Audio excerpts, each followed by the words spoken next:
Let's do our top tens for 1971. Let's do it. You know what? I watched a new movie last night just so I could have a top 10. That's fantastic. And it got over 3 stars? It did get over 3 stars. I was a little worried, but it did make it over 3. So We don't need a redo of our 1979 debacle. nope. What a disaster. Okay, so just real quick, these aren't really honorable mentions, but they are. I'm mentioning them, so they're honorable mentions. The Anderson Tapes. It's a Sidney Lumet heist film starring Sean Connery. Pretty fun. Charlton Heston's The Omega Man. It's a kind of a zombie movie. Vampire, maybe? I don't know. It's a weird post-apocalyptic movie. My number 12 would have been Johnny Got His Gun, and my number 11 is Fiddler on the Roof. And also, I'm going to just do the disclaimer right now. This is a big year for Walter Matthau, so he shows up in my list a bunch. Number 10 is The Plaza Suite, the Arthur Hiller series of vignettes, all starring Walter Matthau as different men who are occupying the Plaza Hotel in New York. It's very funny, and it's a lot of Matthau. Number 9 is Koch. This is the only movie Jack Lemmon ever directed. Walter Matthau put on old man makeup to play an old guy who connects with a young pregnant woman who needs help, and they go off and live in a more secluded area so she can have her baby without the prying eyes of her community. It's not his baby. He just wants to help her. Number 8 is A Clockwork Orange. This is Kubrick's nasty movie about nasty people doing nasty things. Malcolm McDowell's incredible in it. It's a tough one, though. Yeah. Number 7 is Dirty Harry, Don Siegel's action epic starring Clint Eastwood and Andrew Robinson as the killer. Andrew Robinson, important to me because he's the co-lead in Charlie Varick. It's great. It started a franchise. I like the second one better, actually. I like Magnum Force better than Dirty Harry, but Dirty Harry also very good. Then next up, number 6 is George Lucas's THX 1138. This was his debut, right? Yes, first feature. Yep. You can tell it feels a little clunky in places, but Robert Duvall placed the titular THX in this very fascistic future where everyone is a series of letters instead of a number. Everyone's engineered and their society's engineered, and he needs to escape after his partner.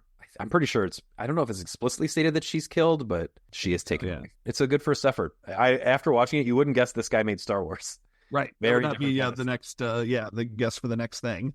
Right. It's very different kind of sci-fi. Well, it wasn't the next thing. The next thing was American Graffiti. Oh, yeah. American Graffiti was next. Yeah. Then Star Wars. My number 5 is A New Leaf, another Walter Matthau movie. Again, I've talked about all these in the Walter Matthau retrospective, but this is the one he did. It was directed by and stars Elaine May, one of the few female directors Matthau worked with. He plays a rich... It's a kind of a trading places type story, except no one trades places. He's a rich guy who's run out of money, and he needs to marry her for her money, but she's kind of hopeless, and in her hopelessness, he kind of learns to love her. My number 4 is Steven Spielberg's debut film, although not his debut theatrical film, right. Duel, a TV movie about a guy who crosses the wrong dude on the road and then has to run away from a truck for a long time. The movie Joyride, which I talked about for a different top 10, has a lot to and also one of my favorite thrillers. Can I guess? Yeah.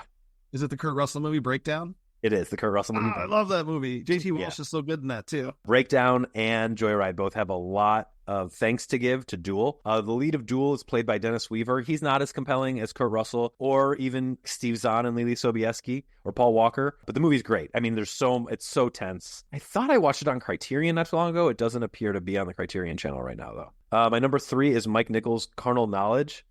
This movie set me on an Art Garfunkel fandom that I wasn't expecting to have, but he's great in this. And then so are Jack Nicholson and Candice Bergen. So it's about 3 generations of women that Art Garfunkel and Jack Nicholson are into. And they are played by, in order of appearance, Candice Bergen, Anne Margaret, and Carol Kane.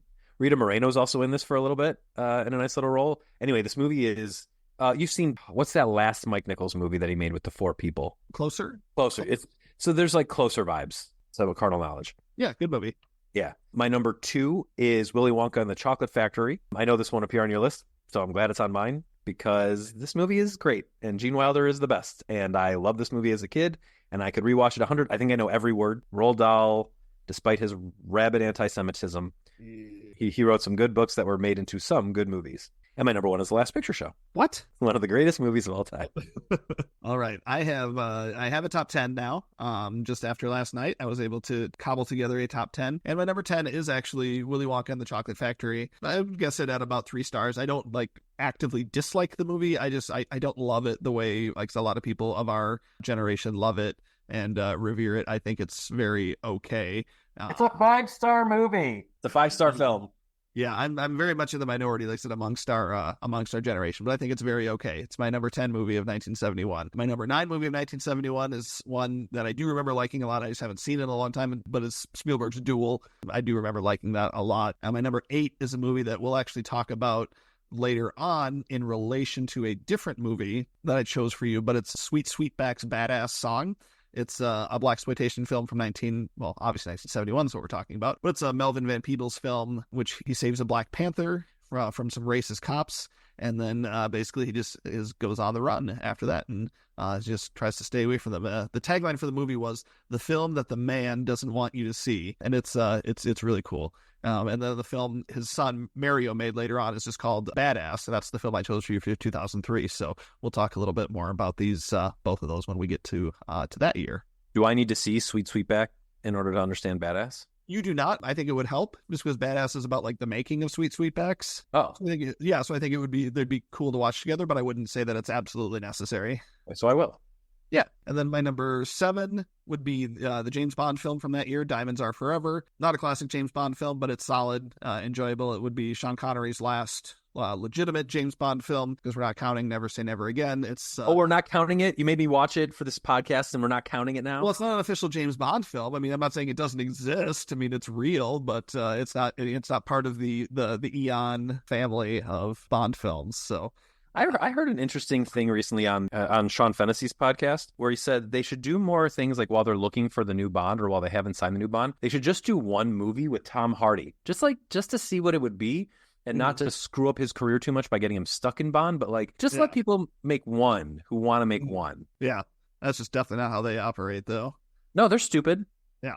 You know that I read recently that the broccoli family claims that they invented broccoli? Cannot be true. It isn't true. It's not true based on how scientists understand broccoli came to be.